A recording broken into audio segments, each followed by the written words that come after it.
राधे राधे। चलो, accounting for partnership firm fundamentals में हमने लास्ट लेक्चर में एक प्रैक्टिकल सम देखने का काम किया था। किसके रिलेटेड था? आपका interest on loan given by partner. ठीक है, पार्टनर ने अगर लोन दिया उसके ऊपर हम लोग को इंटरेस्ट चार्ज करने के रिलेटेड हमने प्रैक्टिकल सम देखा था। आज जो सेशन में कवर करने का करेंगे हम लोग फिलहाल वो रहेगा profit and loss appropriation account. ठीक है, उसके बारे में जानने का काम करते हैं। वो profit and loss appropriation account बनाने का काम किस लिए करते हैं इसके अंदर, और वो बेसिकली है क्या। ठीक है, अब जैसे हम लोग को मालूम है बेसिकली जब भी हमको प्रॉफिट निकालना रहने का काम करना पड़ता है हमारे बिजनेस का, हम ट्रेडिंग अकाउंट बनाते हैं, फिर प्रॉफिट एंड लॉस बनाने का काम करते हैं। तो प्रॉफिट एंड लॉस का ही एक्सटेंशन पार्ट है हमारा ये profit and loss appropriation account. ठीक है, अब ये बनाने का क्या जरूरत पड़ा इसके अंदर, मैं आपको सिंपल सा बताने का काम कर रहा हूं। ये याद रखिए, सोल ट्रेडिंग अगर होता तो बात अलग था इसके अंदर कि हम लोग को प्रॉफिट लॉस में हम लोग लेके चलने का काम करते थे। बट पार्टनरशिप आने की वजह से वहां पे हम लोग को ये देखने का मौका मिल रहा है इसके अंदर कि भाई इनको जो हमारे पार्टनर्स हैं उनको सेपरेटली कुछ ना कुछ दिया जा रहा है, रेम्यूनरेशन दिया जा रहा है, सैलरीज दिया जा रहा है इसके अंदर, या तो हम कमीशन देने का काम कर रहे हैं या XYZ जो भी पार्टनर्स को हम देने का काम कर रहे हैं एक्स्ट्रा बेनिफिट अपार्ट फ्रॉम इस प्रॉफिट। इसके लिए हमको एक सेपरेट अकाउंट का रिक्वायरमेंट था। ठीक है, जो basically profit and loss appropriation account करेगा। Is it clear? तो एक चीज अपने दिमाग में बिठा के रखना मेरे बच्चे लोग, किस चीज के रिलेटेड पता क्या, कि ये जो profit and loss appropriation account है ना, ये हम बिजनेस पॉइंट ऑफ व्यू के हिसाब से सोचेंगे। ठीक है, हम डेबिट में वही चीज को रिकॉर्ड करने का काम करेंगे जो पार्टनर को हमें देना है। आई रिपीट, डेबिट साइड में प्रॉफिट एंड लॉस अप्रोप्रिएशन में हम वो चीज को रिकॉर्ड करेंगे जो हम बेसिकली पार्टनर को देने वाले हैं। ठीक है, क्लियर है पॉइंट तुम्हारा? और क्रेडिट साइड में हम वो चीज को रिकॉर्ड करने का काम करेंगे जो हमको पार्टनर से लेना है।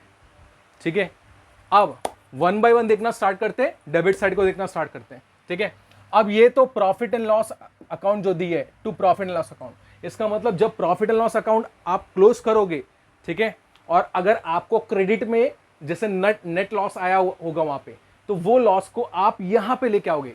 क्रेडिट में बचा है आपके प्रॉफिट लॉस अकाउंट में, तो आप डेबिट में लेकर नहीं काम करोगे प्रॉफिट लॉस अप्रोप्रिएशन अकाउंट में। ठीक है, उसी तरह से आपका नेट प्रॉफिट अगर डेबिट साइड में आता है आपके प्रॉफिट लॉस अकाउंट में, तो उसको क्रेडिट साइड में लेकर नहीं काम करोगे आपका यहां पे। ये बेसिकली आपके बैलेंसेस जो आपके प्रॉफिट लॉस अकाउंट से आ रहे हैं वो है आपके। समझ में आया?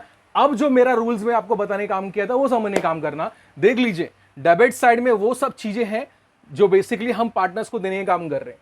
ठीक है, जैसे कि सबसे पहला इंटरेस्ट ऑन कैपिटल, अगर उन्होंने कैपिटल कंट्रीब्यूशन किया है इसके अंदर, ठीक है, तो उस पर अगर इंटरेस्ट देने का बन रहा है तो वो एक तरह से बेसिकली हमको देने का काम करना है। Is it clear? तो एक तरह से उस चीज को हम यहां पे एंट्री लेने का काम करेंगे। उसी तरह से पार्टनर को अगर हमने सैलरी देने का बात की है वो भी आप यहीं पे इस पे रिकॉर्ड करने का काम करोगे इसके अंदर। ठीक है, और थर्ड थिंग है आपका इसके अंदर, अगर आपने कमीशन देने का बात किया है आपके पार्टनर्स को, तो वो भी आप यहीं पे रिकॉर्ड करने का काम करोगे इसके अंदर। ठीक है, एक तरह से तो आप ऐसे भी समझ सकने का काम करते हो। और सेकंड थिंग दिमाग में बिठाने का काम कीजिए बेसिकली कि अगर बिजनेस का एक्सपेंडिचर है, ये तो एक्सपेंडिचर ही ना बॉस, पार्टनर्स को आप दे रहे हो बिजनेस के लिए, क्या एक्सपेंडिचर है, और एक्सपेंडिचर हम कहां पे शो करने का काम करते हैं? डेबिट साइड में शो करने का काम करते हैं। Is it clear? ठीक है, तो डेबिट साइड में हम एक चीज ध्यान रखने का काम करें, जो पार्टनर्स को देना है वो चीज हम लोग इसमें लिखने का काम करेंगे। अब पार्टनर से क्या लेने का काम कर सकते हैं? हमारे लिए पार्टनर से लेने के लिए काम करने का काम एक ही है, इंटरेस्ट ऑन ड्रॉइंग्स। अगर पार्टनर ने कुछ विड्रॉल्स किया है हमारे बिजनेस से, तो उस पर हम इंटरेस्ट उनसे ले सकते हैं अगर कंडीशन एग्रीड रहा तो। फिलहाल इज इट क्लियर आपका? तो आप ये समझिए, फिलहाल ये तो मेरे पार्टनर्स लेने देने के बारे में बात करें। एक लास्ट आइटम है तुम्हारा इसके अंदर, वो है जनरल रिजर्व।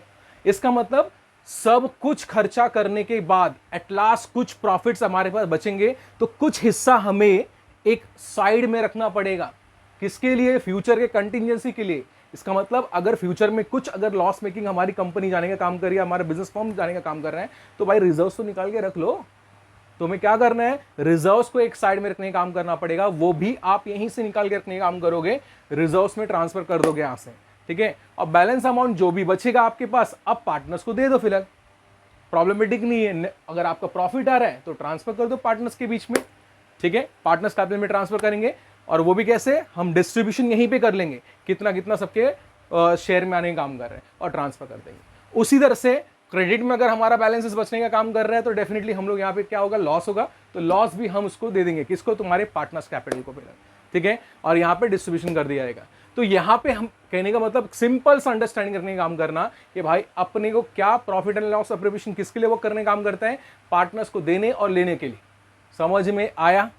डेबिट में रहेगा तो देने का काम करना क्योंकि अपना खर्चा है, क्रेडिट में क्या करना है अपने को, उससे लेने का काम करना है। Is it clear?